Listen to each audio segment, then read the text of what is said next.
Sure can. Can I get that first slide? So the title today is Clearing the Roadblocks, Market-Based Strategies for Getting Good Food to All Communities. So let's start first with, before we go into the presenters, let me give a bit of a frame about what we mean by market-based strategies. So really, it may be elementary, but a market-based strategy seeks to use the pull of the market in order to have social, environmental, and economic outcomes.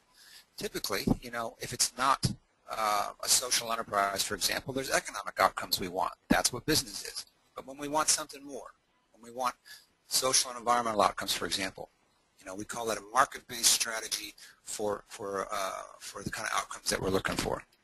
Now, it's good to sort this out. So if there's two lenses to really look at this at, one is the intervention can be as a player in the marketplace. You can actually be a business in the marketplace. Or you can be, for example, a nonprofit that's looking to aid and abet others who are in the marketplace and help them be more successful so that those outcomes that we all desire are more evident. Okay? So this approach, a market-based approach, is fairly well proven in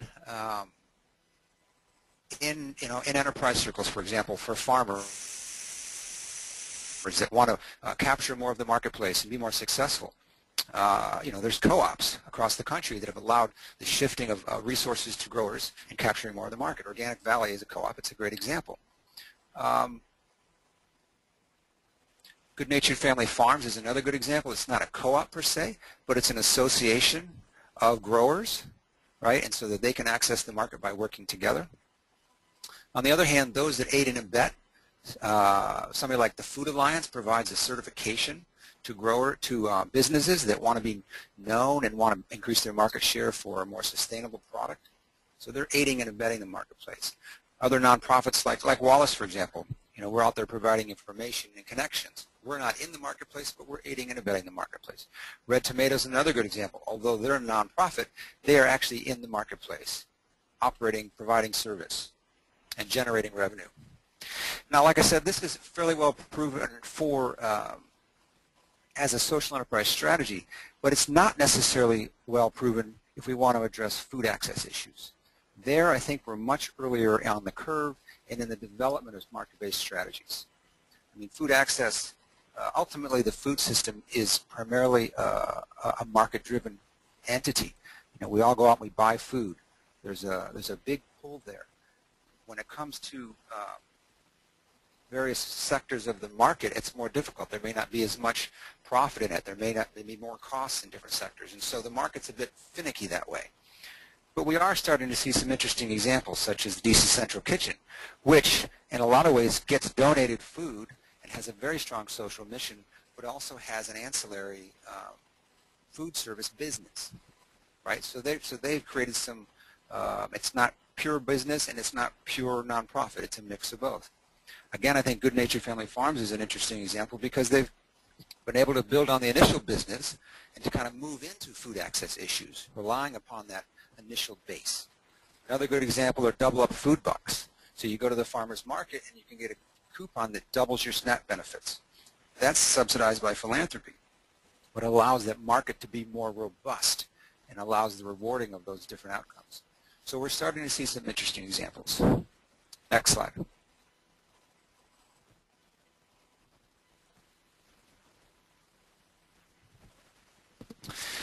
Also in terms of market-based strategies, it's instrumental to think about it. Can I get the previous one back? It's instrumental to think about it as, you know, direct marketing level and then at the wholesale marketing level.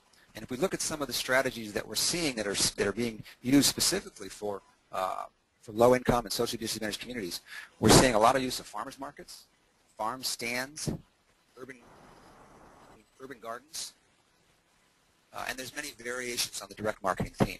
There's also something we like to call Direct Market Plus, right? So a community-supported agriculture, or a CSA, that may pull from various farms and gets it delivered either to a central point or to people's houses.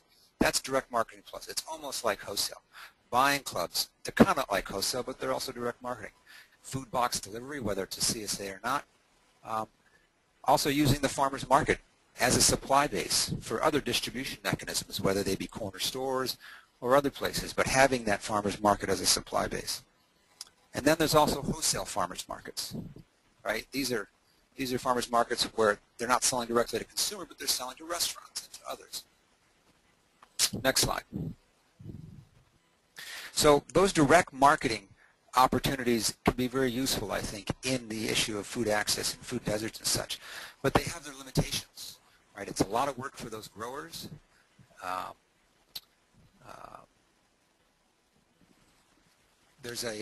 The cost can be prohibitive sometime because there's a smaller, it's a smaller business per se, and you've still got the same distribution costs.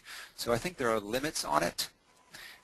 Also, they're oftentimes intermittent in their nature, and so they're not always available, and they may be very seasonal. And so that's where we get into wholesale. You know, most of us get most of our food generally from retail situations or restaurants. And these are generally wholesale scenarios. So some of the models that we've seen around wholesale include establishing or enhancing grocery stores, corner stores, co-ops. We've seen some good rural co-ops actually. We've seen the launch of mobile markets, one of which we're going to talk about today. Food hubs that aggregate product from small growers and create a cold chain, keeping that product cold and getting it into various wholesale channels. Facilities for processing, chopping, bagging, freezing, and canning, etc. Again, that's partially part of a food hub, but also plays another role in the whole food chain. Commercial kitchens for meal preparation that provides to, say, food carts and other places. And then another strategy that we're seeing that is wholesale is a clustering agreement among regional supply chain actors. So if there's a grower, if there's a bunch of growers, if there's a processing place, if there's a distribution, they can have almost a value chain relationship or a memo of understanding that allows them to coordinate together, avoiding everyone having to own all different parts. We also see strategies that have software or web tools that support logistics, that allows more trading and cuts trading costs and makes people access to the markets better. And of course, farm to school, farm to institution, and farm to hospital. These are wholesale situations generally where that product needs to be aggregated and distributed and got into these places. I think it's less common for it to be direct marketing, although there is quite a bit of that going on out there. Next slide.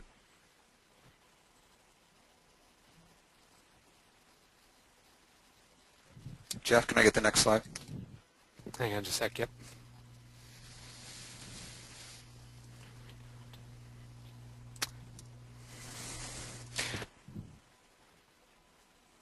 Common elements slide.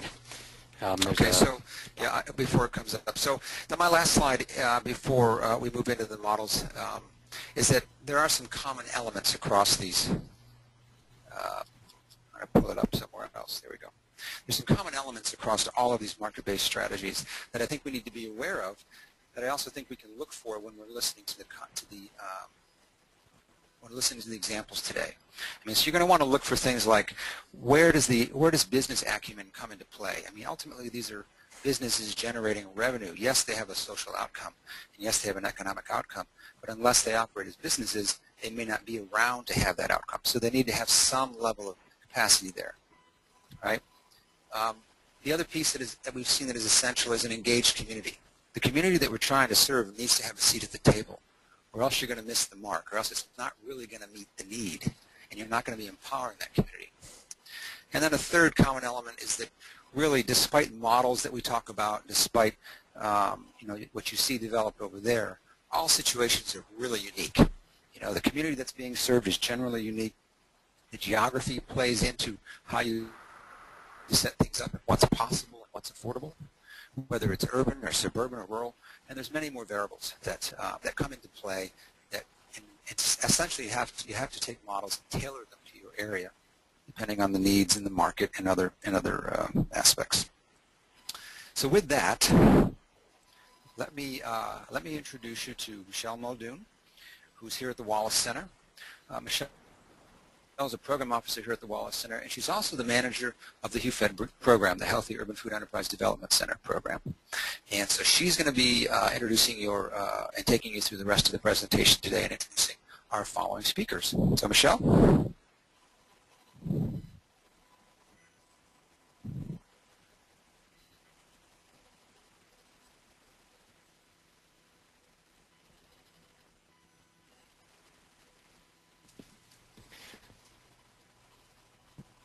All right, hang on there. Maybe she's on mute. Yeah, hang on just a sec. Sorry, folks, we're having a little mute issue today.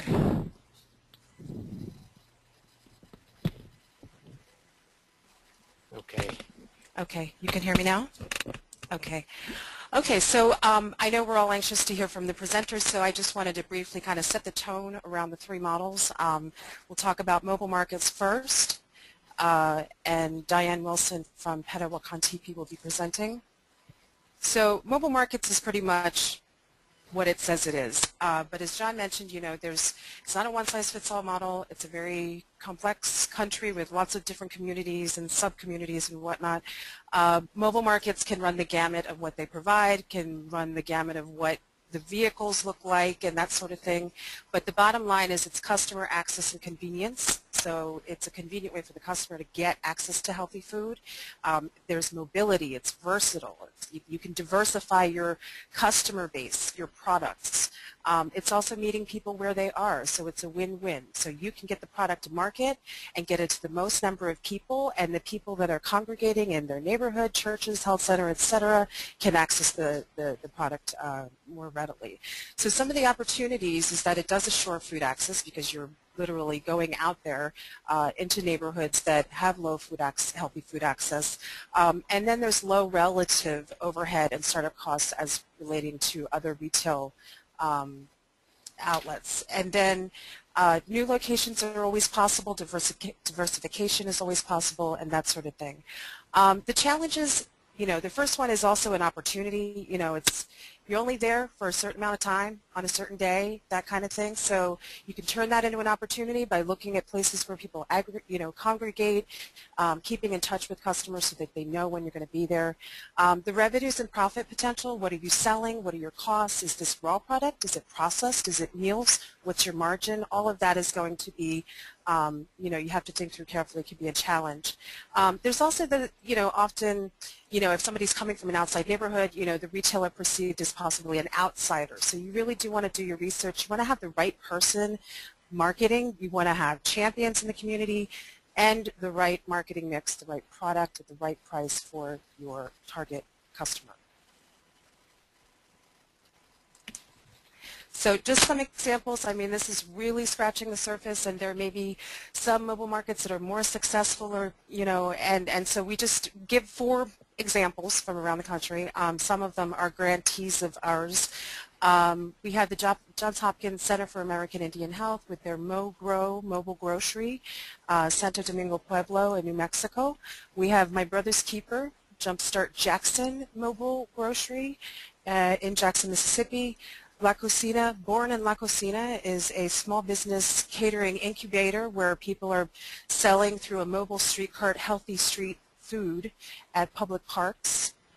And then in Chicago we have recently launched the Fresh Moves fruit and produce. It's a retrofitted city bus. It's a private-public partnership, etc. They just launched. Okay, so Diane Wilson's going to be telling us about the mobile market that they have created. Diane Wilson, Dakota Tribe, is the director of Dream of Wild Health, a native-directed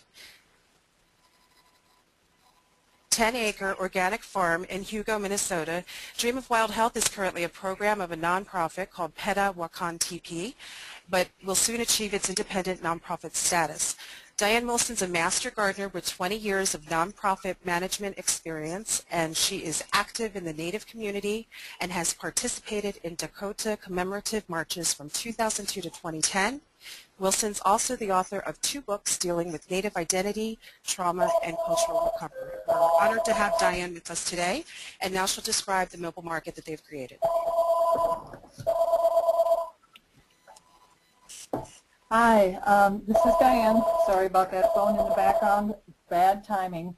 I am the director for Dream of Wild Health Farm, and we are a 10-acre nonprofit up in Hugo, Minnesota, which is just 30 miles north of the Twin Cities, which is a great area for us. The reason it's kind of important to know a little bit about our story, PETA Wakantipi is a nonprofit that has been serving Native people in recovery with transitional housing. And out of that program, the clients asked for a way to reconnect with the land, rebuild their relationship with plants and traditional foods and medicines. And so we, as a way of helping clients achieve that, they started Dream a Wild Health Farm, and started probably 12 years ago. We now have the 10-acre farm up in Hugo that we cultivate about 2 acres. And so what you're seeing here on this first slide is some of our current and future farmers. So these are some of the kids that come out as part of our programs, and they're learning a lot about restoring their culture, how to weed, how to rebuild a healthy lifestyle. Let's see. So the reason that access is such an important issue for the American Indian community in the Twin Cities, which has about 36,000 Native people currently, is that we are experiencing epidemic levels of diabetes, obesity, and diseases like heart disease. And a lot of this stems from the reservation days when Native people were moved onto reservations and forced into commodity food-based diets, which are very high in fat and starch. And as a result, it destroyed the health of generations of Native people who then began experiencing a lot of these diseases. As you can see from the statistics, it especially affects Native youth. And that's a huge concern to us. And so a lot of our focus is how can we improve access and education for Native people as a way of improving health. And another issue for the community is that such a high percentage live at or below the poverty line. And these are all issues that affect access in the community. So there's 3 components to what we do. We have a seed saving program. We were gifted a large collection of rare indigenous seeds.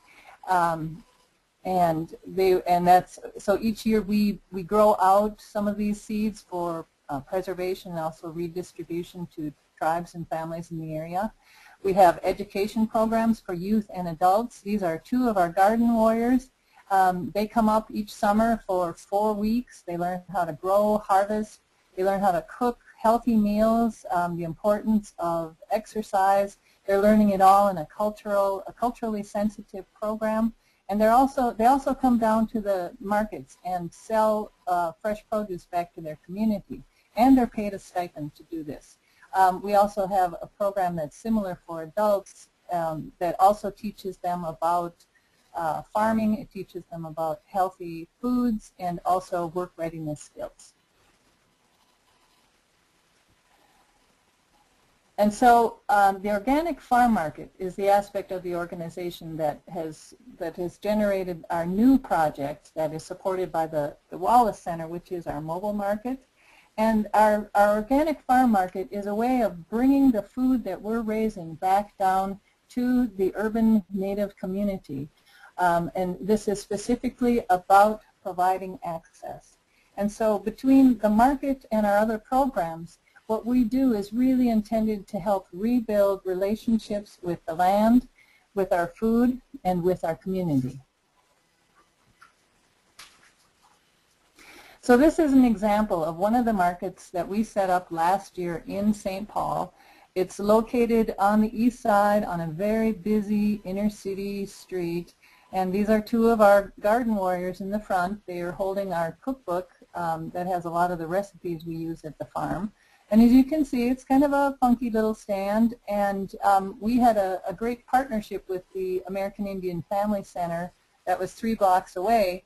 Their mother circle would come up and purchase food, and then they would take it back to the center and work with a nutrition person on how to cook. And so the idea being we're trying to really take a holistic approach to rebuilding cultural knowledge along with access to foods and also addressing issues of income. With the primary barriers that we've seen for access for the Native community in the Twin Cities are a lack of transportation, a lack of income, and a perceived inability to purchase, especially organic foods, and also a lack of understanding about even using those foods. And so one of the biggest challenges that we face is, even though we may be growing a great amount of beautiful organic produce and bringing it down to an area that seems accessible to the neighborhood, there is no guarantee that we're going to get good participation. So when we weren't working with the Mother Circle, in fact, the other weeks we had very low participation. And that's when we started thinking about creative ways to really improve access for the Native community. And so our solution, and this is our Wallace Center project, is a mobile farm market. And that's our beautiful new truck that we purchased with the grant funds. We are parked in front of one of our partners. And so what we decided to do was to work specifically with 4 organizations that serve Native families directly to provide a wireless EBT food stamp access. We also provide vouchers that allow people who don't have food stamps to also purchase foods, and also we work with our program partners to provide education about how you use those foods and the importance of them. And so we started the project last winter hosting talking circles with each one of our partners. So this is the Department of Indian Works. They serve up to 500 clients each year, and they also provide a lot of diabetes education programs. So we came in, hosted a healthy meal, talked to them about our mobile market. We brought them gifts, a market tote with our logo on it, one of our cookbooks. We gave them a voucher for use at the farm market, and also a gift card. And we asked them to complete a food needs questionnaire for us that asks just some basic questions about where they shopped, what they like to buy, you know, a few lifestyle things.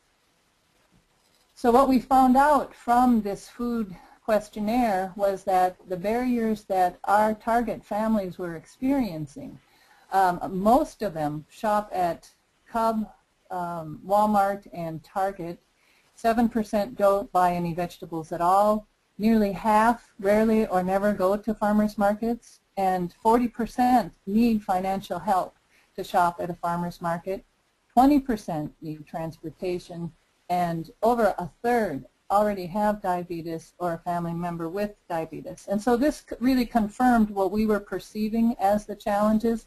They also prioritize the vegetables that they would like to see at the market, which is a really useful planning tool for us, especially for next season. It was a little late for this year, but very useful. And so just 2 weeks ago, we launched our very first market right there at the American Indian Family Center. Those are 2 of our garden warriors who worked at the market. And so the Mother Circle came out. We ended up actually selling almost all of the produce that we bought that day, even though we've had a very difficult season in Minnesota in terms of the weather. But you know, what else is new for farmers? We found with this partner that vouchers, access to EBT, and programs teaching cooking skills are very important for success. This is another mobile market that we did just this past Saturday for the first time. It's our Elders Lodge. In the past, we have actually never worked with the Elders Lodge other than providing some of our leftover produce as a donation site.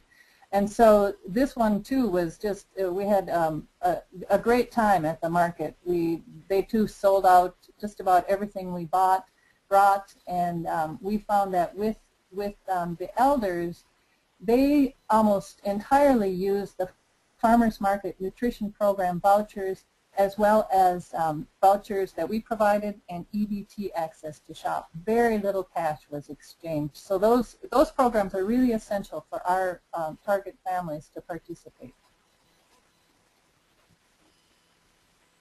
And so these are very, very initial results since we have just now launched 3 of our 4 partners. The shutdown of the Minnesota state government really impacted the launch of our programs, but we're just about back up now. So what we've seen is that the participation at these first 3 markets exceeded the 4 St. Paul markets in July of last year by 34%, meaning the number of people who came and purchased something. The income increased by 16%, and I think at this point, in this very early stage, one of the greatest benefits of this project so far has been the building of relationships with our community and the deeper understanding that we have of each of our partner organizations and the needs of the families. And I see this as being a really critical base for moving forward and building on this project. It's also a great tool for us to plan how we're going to plant for next season and really kind of focus in on the vegetables that are most essential to our community, as well as the needs they have for educational programs.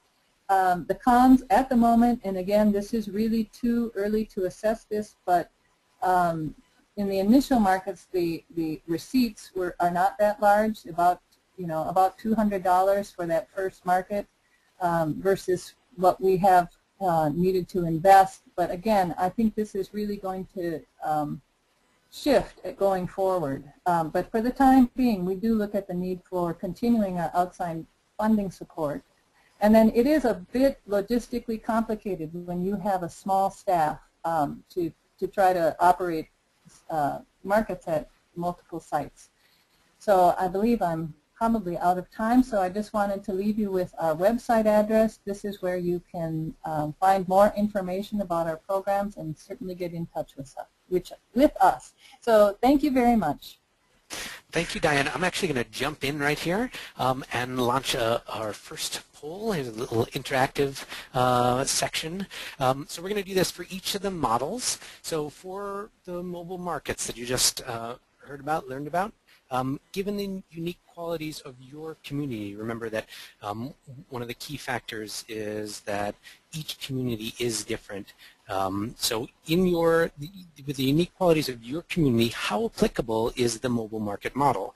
The first two questions are, it's actually already being done. I know about it and it's being done successfully, or maybe it's struggling. The second two are more hypothetical. I think it would be viable, or in fact I think it wouldn't be viable, and just so everyone gets to play, I'm not sure. So vote now. Just click on the circle that is most appropriate. We have about half of the attendees voting.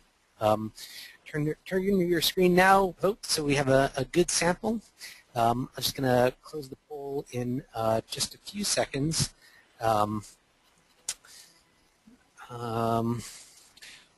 Okay, vote now. Okay, here we go. And I'm closing the poll, and we'll see the results. Okay, it looks like more than half of our attendees feel that a mobile market model would be a viable model in their area, which is great. Some of you already have 18% have about something being done already in your area. Also great. Some more struggling than working out, but perhaps that'll turn around. Okay, so let me hide this and go into our second model. Michelle. Okay. So the next model example that we'll go through is cold chain and processing. So basically, cold chain processing is similar to mobile markets, can be a whole, the infrastructure may look different in different models in different areas, what you're processing, how you're processing it, the supply chain will look different.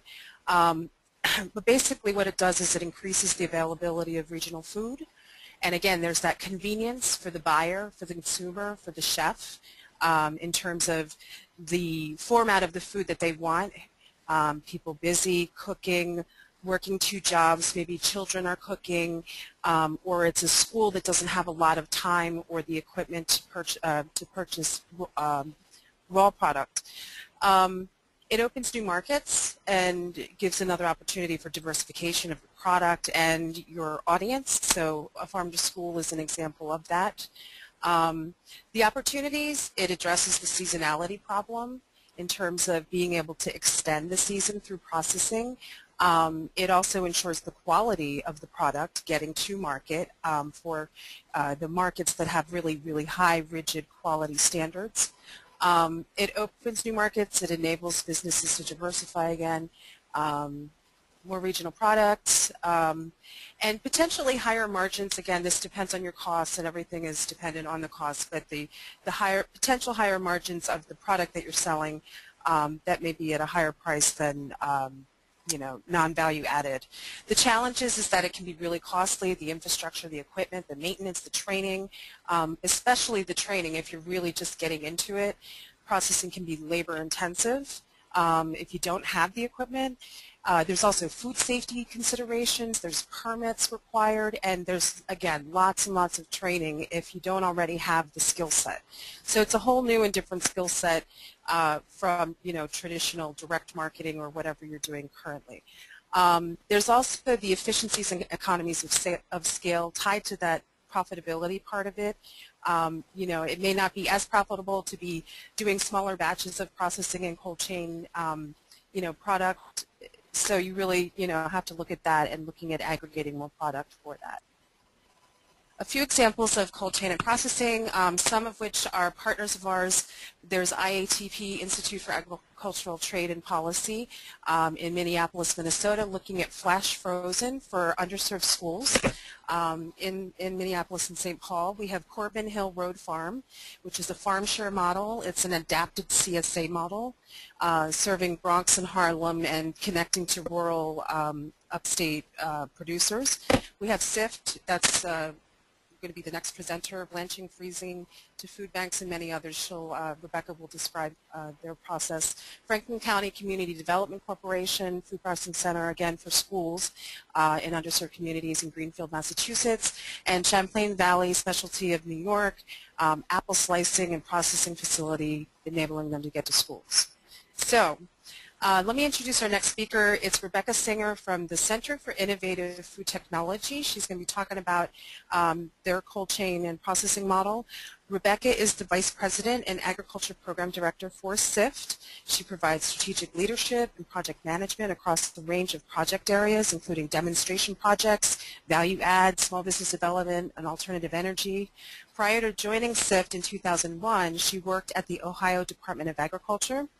Rebecca has extensive experience in ag business and food marketing and food technology here in the U.S. and overseas. She's received Ohio's Young Professional Achievement Award in 2007, and Rebecca is engaged in and active across a number of interest areas, including Women in Agriculture, Agri-Women Association, 4-H, and other community leadership projects. So now I'll turn it over to Rebecca to tell you more about the cold chain and processing model.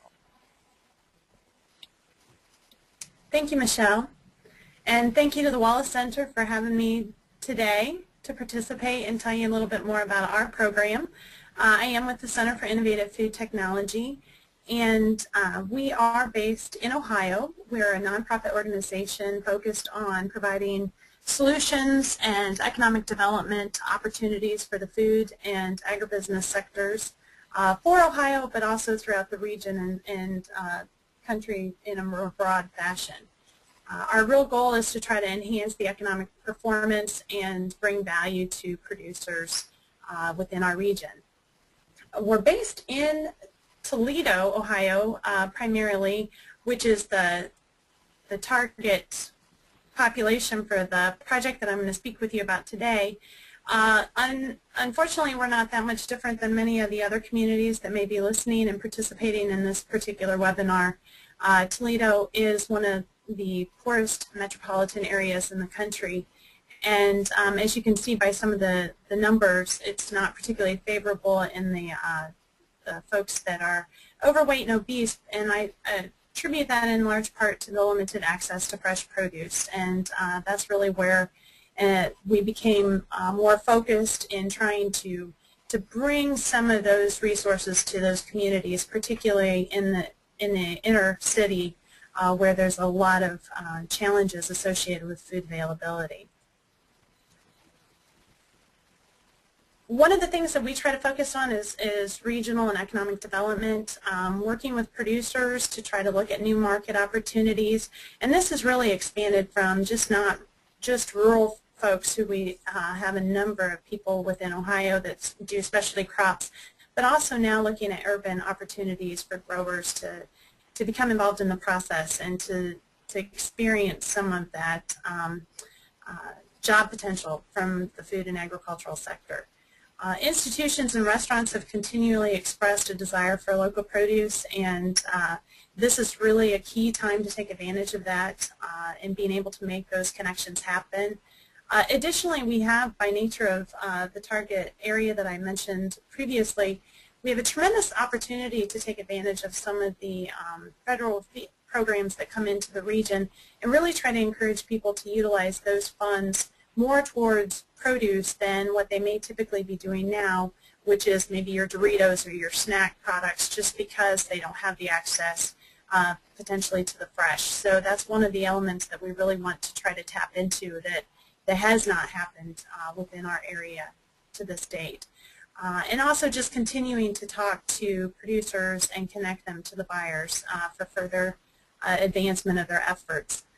As we've talked about, infrastructure tends to be an issue across the board. That is certainly the challenge when it comes to cold processing. We are fortunate that about 7 years ago we started a community kitchen incubator facility where we've had entrepreneurs come in with a recipe for a value-added product, and we've been able to walk them through the process to get their particular item out into the marketplace. That sort of really started to lay the foundation for what we currently operate, that we just actually started last year with our IQF freezing operation. So it's a perfect complement to some of the things that we were already doing. I have to admit that it's been quite the educational experience for us. We are fortunate to have a number of food scientists on our staff, as well as some fantastic industry partners who've been able to lend a lot of expertise and guidance throughout this entire process.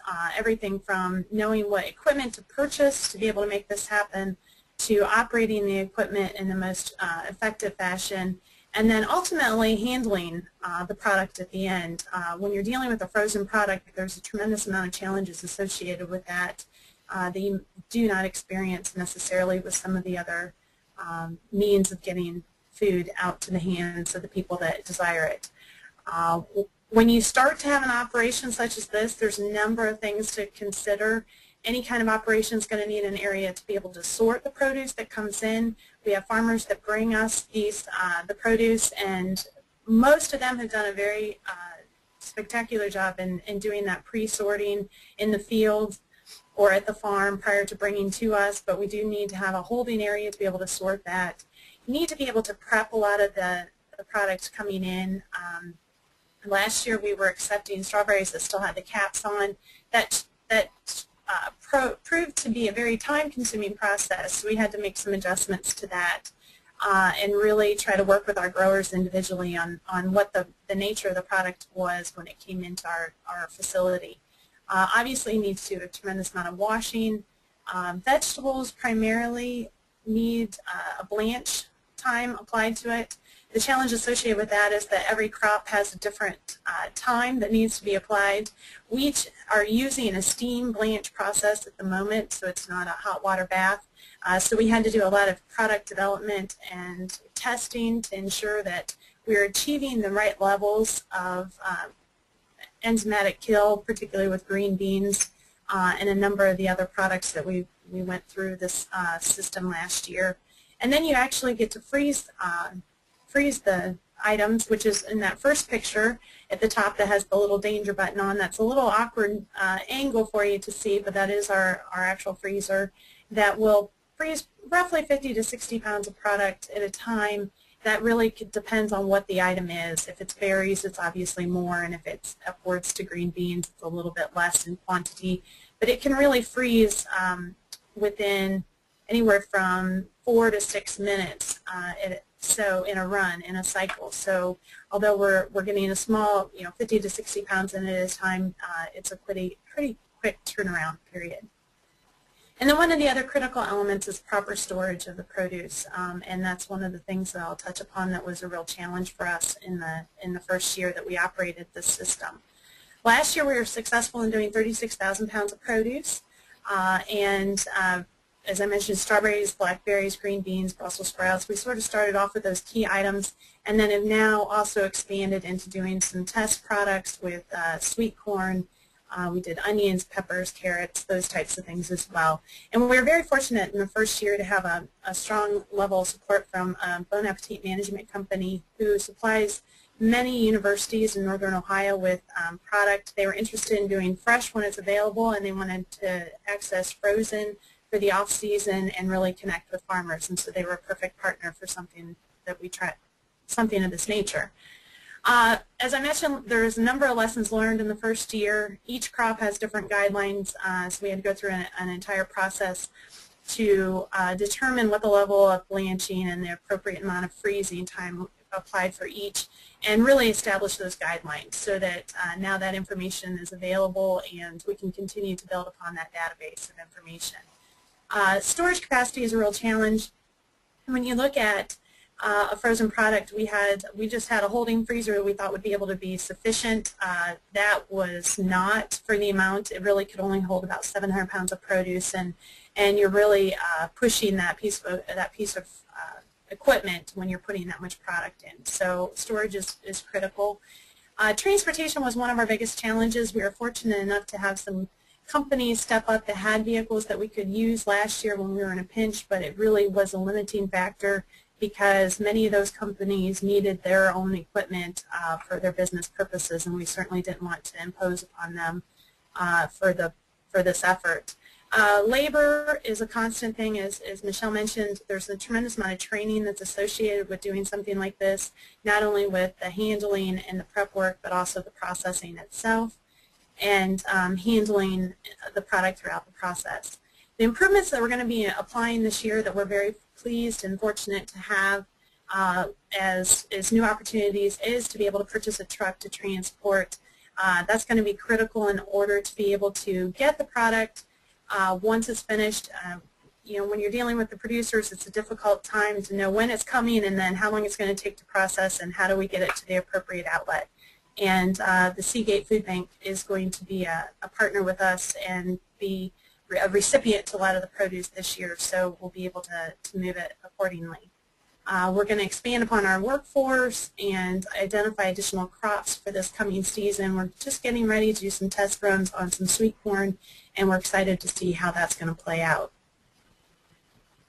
Business models, this really presents a lot of opportunities, we feel, for growers, as well as being able to improve upon the access that the communities have. We are looking for additional partners similar to Bon Appetit. Last year we started a gleaning and a grow-a-row program wherein we gleaned 340,000 pounds of produce within the region, so our hope is to take a portion of that and freeze it so that it's available to the Seagate Food Bank throughout the rest of the year. So they received that initial gleaned product last year, and then this way that'll complement them. We also want to look at revenue streams for being able to utilize some of those federal programs, potentially collect product from farmers at the end of the day at the farmers markets.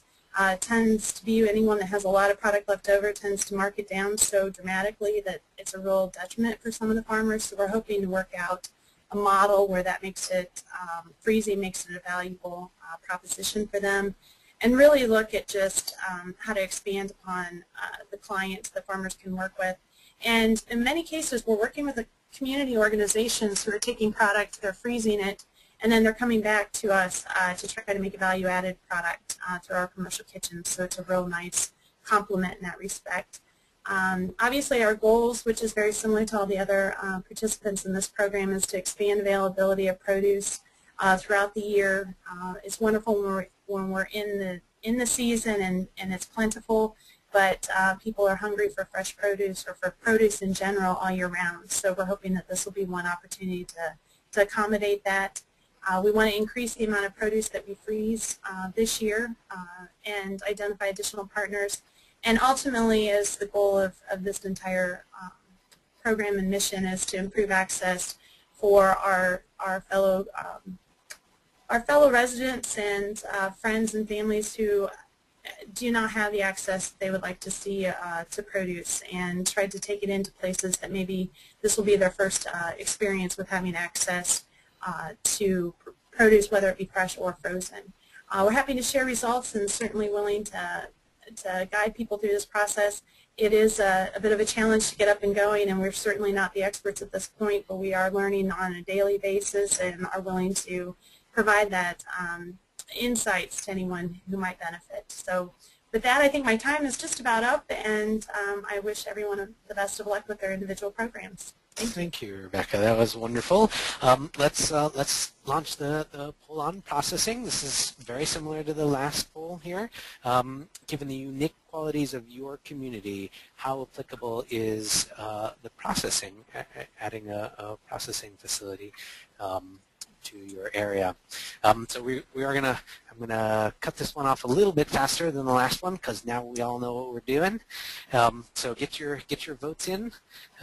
Let us know, and feel free to theorize. That's what we're looking for. But do tell us if there are models, if this model is being used in your area. That'd be great. All right, I'm gonna close the poll in just a moment. Just give a couple more clicks. All right, and here we go.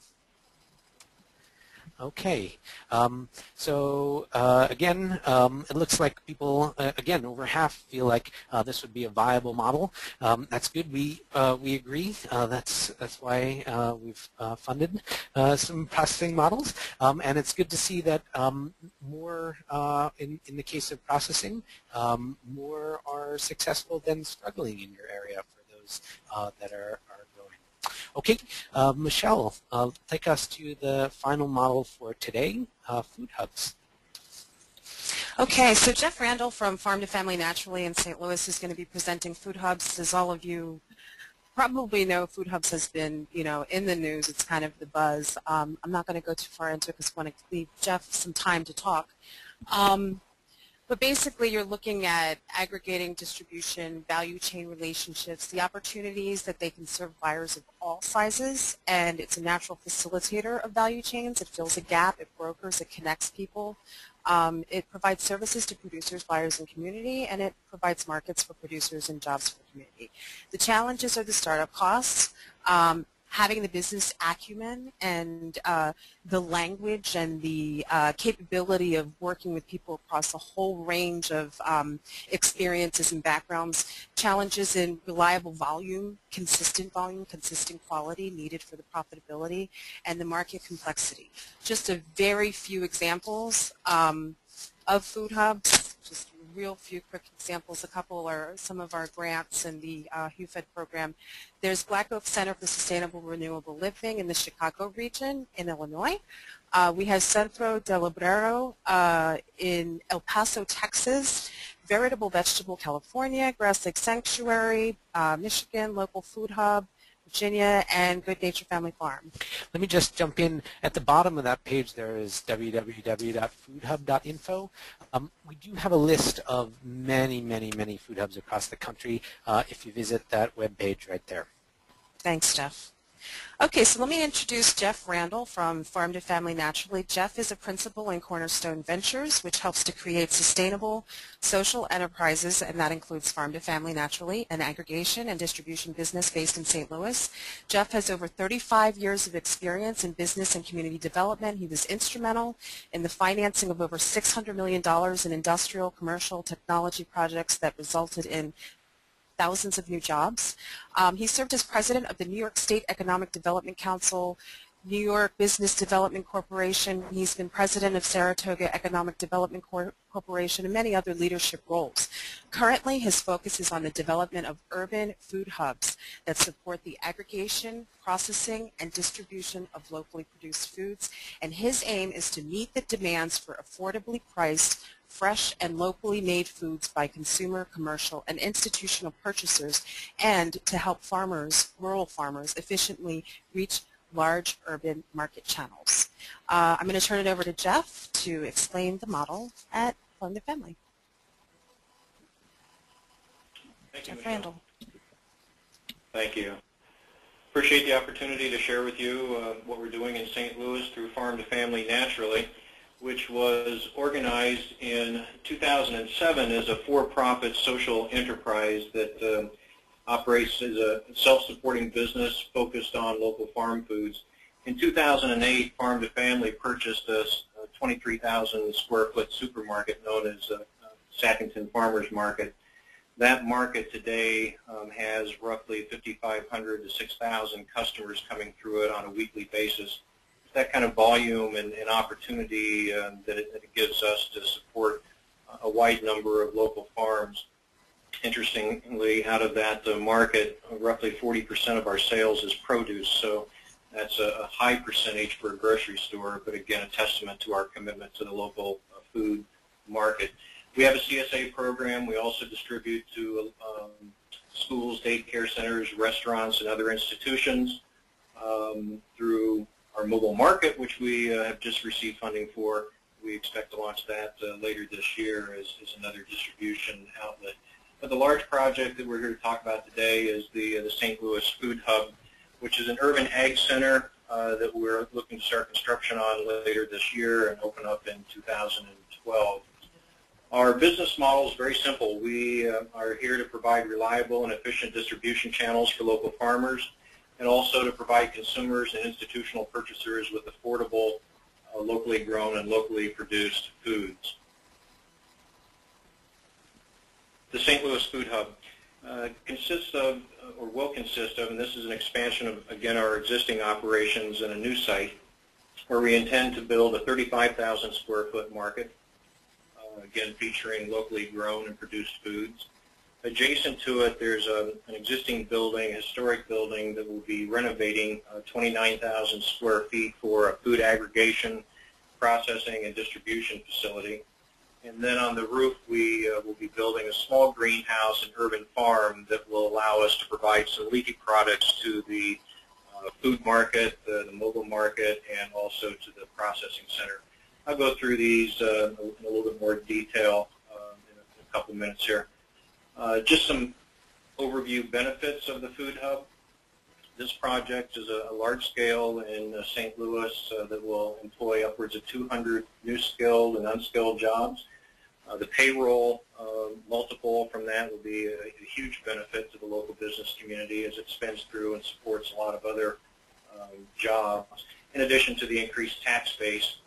Other benefits, as we know, the carbon footprint reduction by the support of food transported within the local food shed, providing consumers in the food desert with access to affordable, healthy food. Also, the schools and businesses with consistent and easier access to the healthy foods. Another thing that we're doing, which we're excited about, we've been working for the last 2 to 3 years with St. Louis University through their nutrition and dietetic department. They have a processing center that we're supplying with foods and collectively, jointly providing product to local schools. That processing operation will need to expand in order to meet demand that we are facing. So St. Louis University will be partnering with us in the operation of the processing center, and also working to build out an extension of their master's program so that students can finish off business plans and develop their products at the Food Hub, and when they graduate, have a business with product that's able to be launched through the Farm to Family network, whether it be the retail or the wholesale. The food focus is not just with the schools, but an interesting survey done by the University of Missouri last year showed that 88% of the local school purchasers or school food directors responsible for purchasing want to buy local food. That was 317 of them, but only 16 are currently purchasing local foods because it's not reliable, the supply, it's not adequate to meet demands, the cost is not market-driven. Sellers, farmers don't understand purchasing protocols and requirements, and yet here we have a large number of schools that want to buy primarily because they want to support the local community, the economy, and the farmers. They want to help their students and adults to have healthier diets through increased consumption of fresh foods. So their recommendation was, give us a single source, a central purchasing source that can provide reliability, can take care of market rate pricing so that it's not variant and all over the board. They can meet packaging requirements and insurance requirements, and also, interestingly enough, give us identification of the farms, because we are interested in traceability. So on the heels of that, in the demand that we've been facing with our distribution channel, the new food hub will give us more space to aggregate and distribute. Currently, we pick up food and receive supplies from farmers. We have upwards of a couple hundred farmers within the region that we work with. We will be in the food hub working with them on packaging to meet buyer requirements and to meet the distribution requirements for both our wholesale and retail channels, which again, our existing store and the warehousing just doesn't meet the space requirements. That warehousing is dedicated primarily to the store. So the food hub will provide us the additional space to also process. One of the things we're working on is creating ready-to-eat products and packaged items for both the stores and the mobile market that would have the farm-to-family brand on it. So when people come to the mobile market or come to the stores and they see the farm-to-family logo, which you'll see here up on the left side of our slides, they'll know that that's a product that's made with local food. So we're very much on branding and pushing local food product. But the processing, because we also have a large network of farmers we're currently working with, we can deal with the seconds and the surplus foods for processing for year-round consumption by our institutions. And we can also extend the shelf life through the MAP and IQF practices. And the last thing, just quickly, is that we'll also have some space available in the processing for local vendors that we're working with for meeting some of their extra capacity requirements. So what do we have? Basically a $15 million food hub that consists of a 35,000 square foot grocery store and a 29,000 square foot aggregation and processing and distribution facility with some urban farming on the roof. We've worked to put together a pretty creative mix of funding sources in large part due to the location. This is in a food desert. Within 2 miles, there's 60,000 residents, and there's no supermarkets, only grocery corner stores. So we're in a situation where we meet certain criteria for programs like tax increment financing and new market tax credits. The tax increment financing is a program that allows us to use the incremental increase of sales tax and property tax and payroll tax to pay for a TIF note. In this case, roughly $4.5 million of that TIF would be allocated to this project. If it weren't for the grocery store element, we would not be able to support this kind of financing. It's the sales tax from the store and the payroll tax from the employees that drives our ability to support this note. New market tax credits on this location, the allocation that we have is a little over $4 million. The building that we're renovating has tax credits to it for the historic element. We also have a gap fund from the Missouri Finance Development Bank that will provide state tax credit sales for 1.5. So the combination you see here is $10 to $11 million worth of what you would consider to be the equity portion of the deal or the high risk portion of the dollars. It's those high risk dollars that are allowing us to leverage $4.2 million worth of debt, 3.5 collateralized by real estate, 700 by equipment. Our equipment is over $1.5 million, so that would be used as the collateral on the 700. But the 10 to 11 million here is also, it's important to note that this is not increasing our debt load, so the interest that we're being charged is not going to affect the bottom line, which, as you know, in the food industry is marginal. In a grocery store, you're 3 to 5% in a net margin. So we can't afford to have high interest, and that's what this program, the way we've creatively done it, is helped to cut down and also help to assure that the end price to the consumers is affordable. Lastly, just some high-end, top-of-mind notes here. With the existing operation and sales, adding to it the mobile market, adding to it the new food hub, we become a really significant purchaser and distributor of local foods in the St. Louis food shed. That gives us the ability to work with farmers to plan their crops, to plan their growing season, to plan what we need as contract purchasers. So that puts us, again, in a strong buying position and helps the farmers become more profitable. We also are working with co-ops and local groups to build aggregation centers. It's important for us to have aggregation points around the state that make our distribution channel more efficient. With those aggregation centers, again, we're working with co-ops to help them become more profitable and more efficient in terms of packaging requirements, in terms of GAP compliance, in terms of protocols and insurance that's needed within the supply chain or distribution chain. And then lastly is the economic impact of a project like this on the local economy. So that's the St. Louis Food Hub, and that's Farm to Family Naturally. Thank you, Jeff. That was wonderful and wonderfully detailed. I'm going to launch our final opinion or fact poll here on the Food Hub model. Again, let us know if things are already being done, if this model is being used in your area. Is it successful? Is it struggling? And if you don't know of any, does this seem like a viable model for your area, or wouldn't work for our area, or not sure? So we're going to give people a few more moments to vote. Okay. All right, so let me close the poll here and see what we have. Excellent. Again, people are very optimistic. And here we see the inverse here. We see several successful food hubs. Some are struggling, but 10% of our large audience today feel that they have in their area a successful food hub. There are some people who think it wouldn't be viable, and then, of course, some not. Okay, John, if you will give just a little bit on just some lessons learned, some closing thoughts.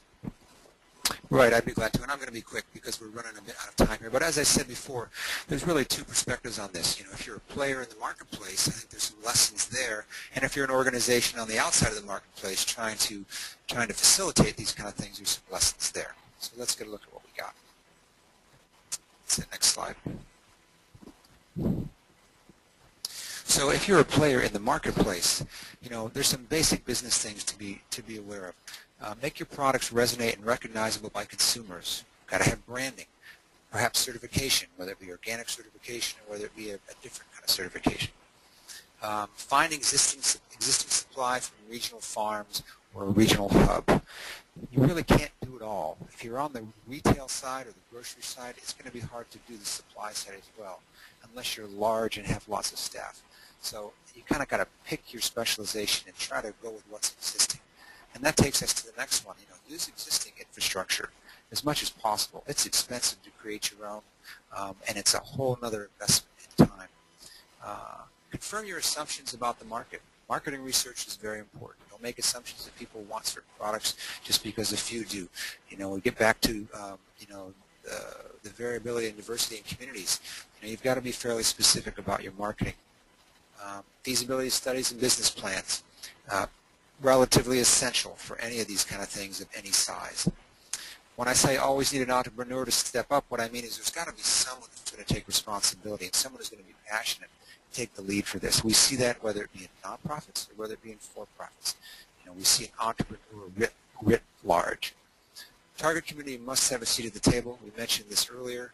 I just want to reiterate both in this role and in a facilitation role.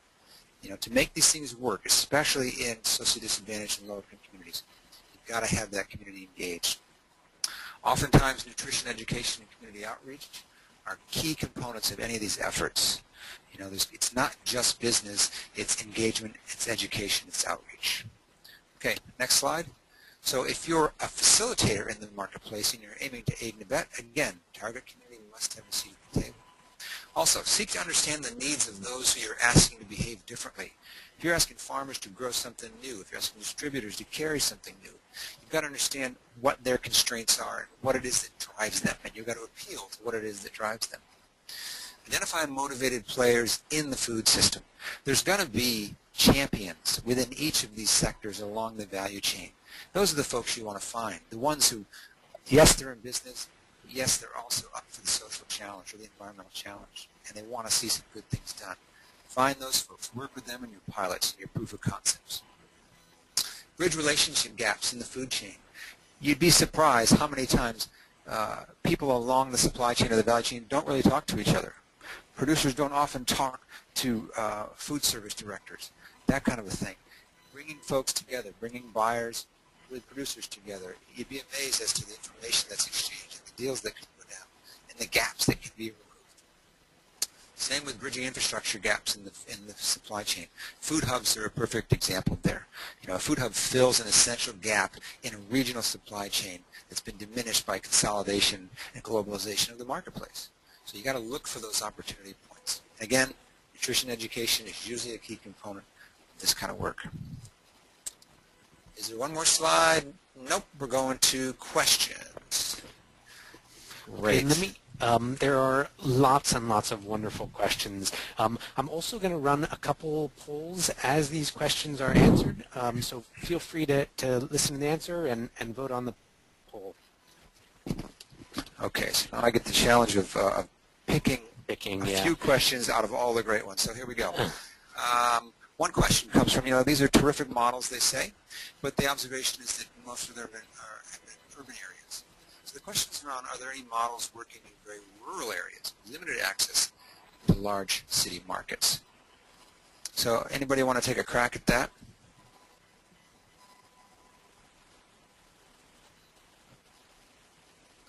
I mean, while people are thinking, I can jump in. I know there are some rural food co-ops, right? I know there's also the Oklahoma Food Co-op.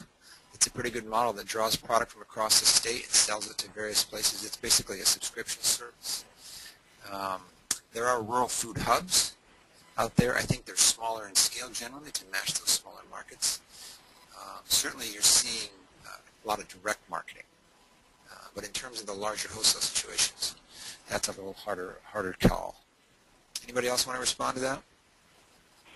I think you're right, John, with the co-ops. I mean, we're working with co-ops in Missouri, Ozark, Boot Hill, and so forth to help them build aggregation points. They become a food hub. So they're aggregating and they're helping to package and working with the farmers on labeling and requirements and standards and so forth in order to get into the supply chain effectively. One of our attendees also mentions AceNet. In Appalachian Center for, I can't remember it now. But anyway, AceNet is another example of a rural food hub. Right, and they do a lot of incubation, and they also do a lot of training and things like that. Great organization. Another question. For farm to family specifically, the question is around competition. Are you able to compete with Cisco and other traditional distributors on price? And if not, how much difference are schools able to tolerate? So maybe generalize that a bit, Jeff, in terms of competition in your sector and how pricing goes with the more traditional supplies. Sure. Well, we have to be competitive. I mean, even with our existing store, we have to price the product according to what the market will bear.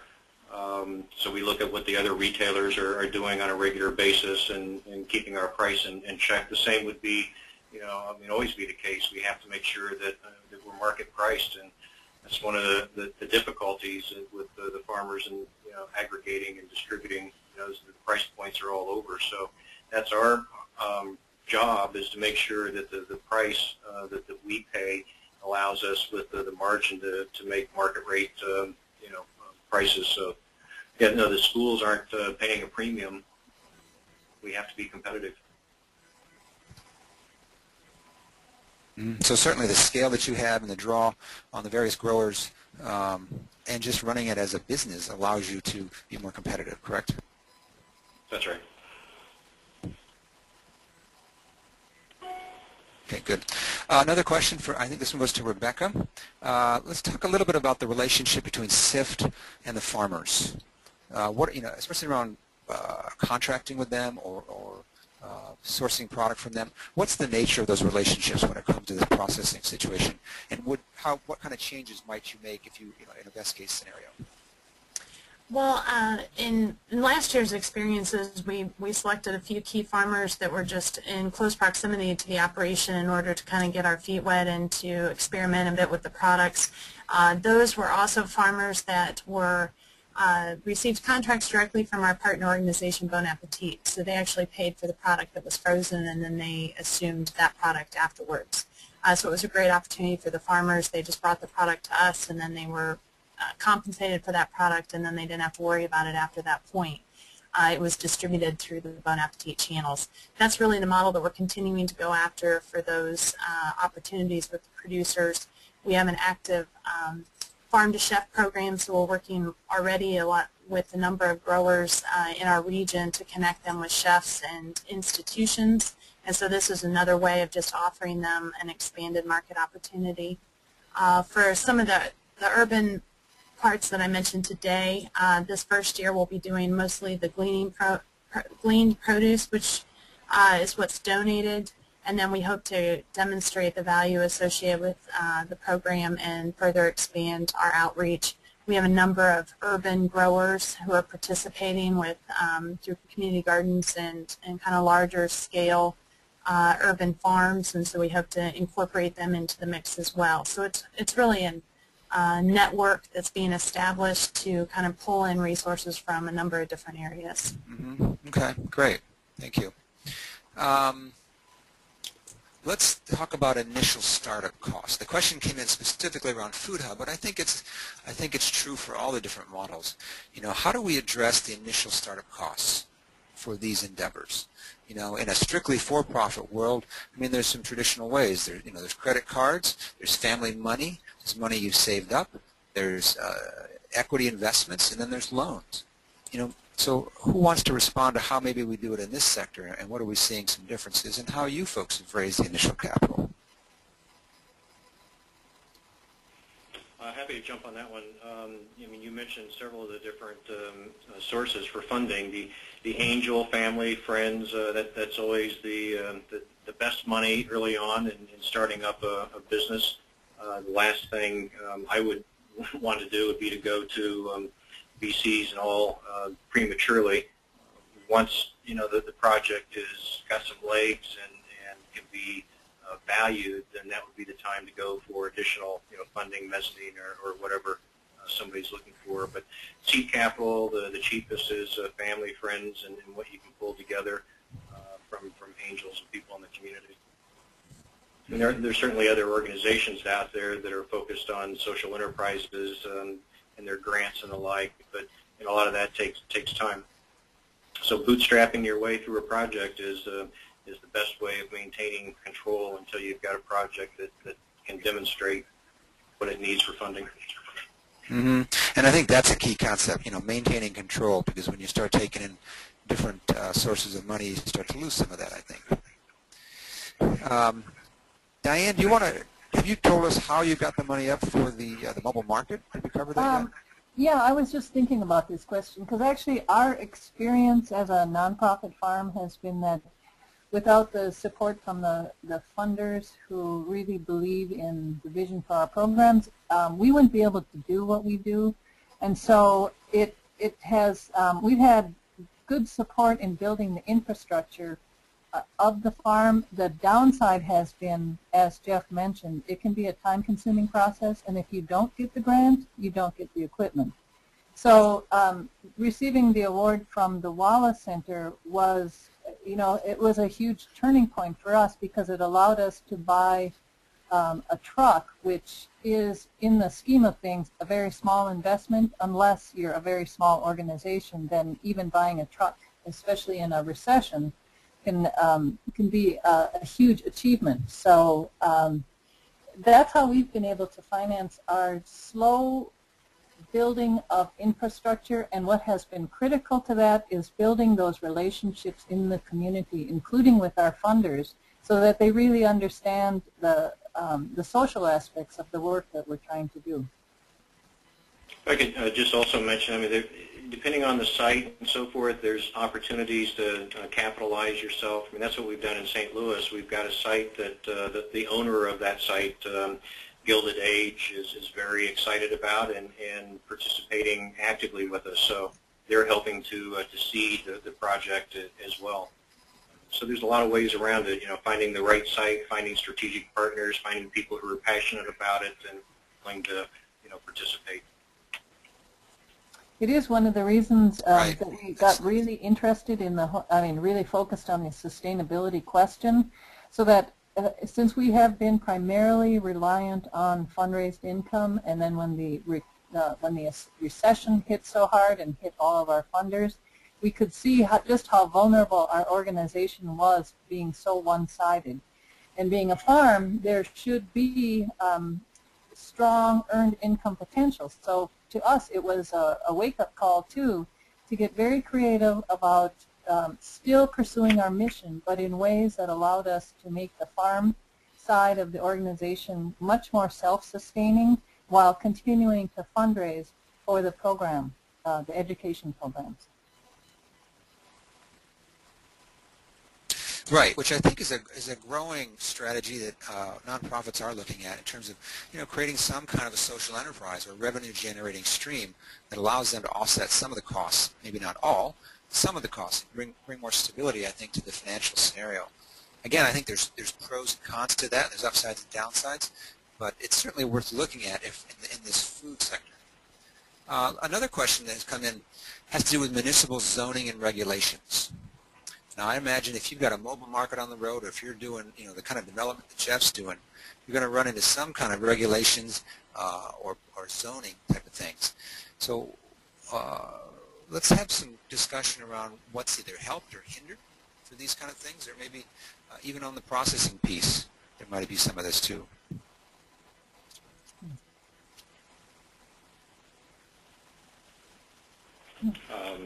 Anybody? Zoning issues, regulations, that's either helped or hindered your work? Well, zoning and permits are always an issue. So, you know, going into a community, it's always critical to have a community that supports your project.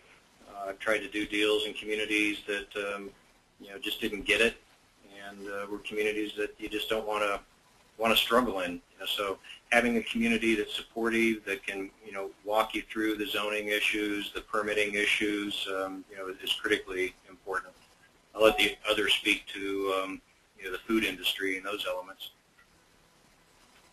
Well, there's definitely licensing and fees that go along with a mobile market, and it helps if in your urban area, in particular, if the city is supportive of enabling enterprises like a mobile market to reach other communities. And so we find that in the Twin Cities is that some of the funders have worked together to make it a little more accessible for single enterprises like ourselves to go out and provide access to disadvantaged communities.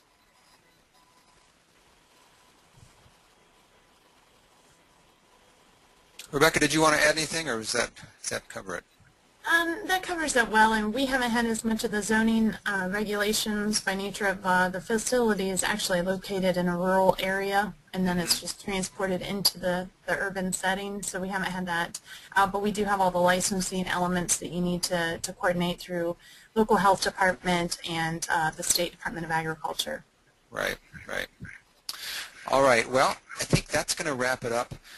We've gone a little bit over time because we got a little slow start there, and I want to thank you all for your participation. We've had, especially to our presenters today and to my staff, I think we've covered a lot of ground. We've got a lot of good questions. I'm sorry we haven't gotten to all of them.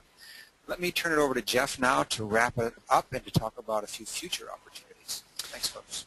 Thanks, John. Yeah, I want to add my thank you to all the panelists. And to the attendees, we are about 10-15 minutes long, so thank you for sticking with us. And we're honored that both panelists and attendees could carve out some time to share or listen to the stories and accelerate this work across the country. I want to let you know that the webinar is being recorded and it will be archived on our site along with the slides and more than 24 other webinars we've done in the past. Feel free to point others who you think would like to have heard this panel to our website. And this was absolutely information-packed, so you may want to review this webinar yourself. Take some professional development time and dig through our archives. Go to ngfn.org/webinars. This webinar should be up within a few business days. Our webinars are organized into topics. You look in the left-hand navigation area, so dig into whatever interests you. I did want to bring up a few webinars of particularly related, although there are very many. The January 2010 webinar, Community Food Enterprise, this was mentioned by John, talks about some of the lessons we learned by analyzing 24 food-based businesses with strong ties to their communities. These are businesses of all sizes, and the lessons are applicable to any size. The May 20th 2010 webinar, Linking Diverse Communities to Healthy Food, Examples from Metropolitan Areas, includes 2 successful community-centered initiatives, as well as a presentation from a funder about some of the lessons she's learned about successful initiatives. The November 2010 webinar, featuring CARP Resources, it's all about how they have been highly successful by looking at leveraging existing infrastructure, something John mentioned as a lesson learned, finding ways to make existing infrastructure put into play for good food work.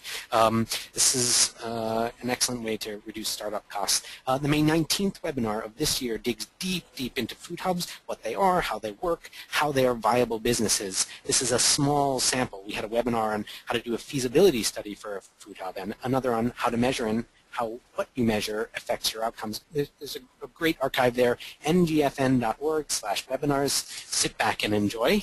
We do offer our webinars on the 3rd Thursday of each month at 3:30 Eastern Time.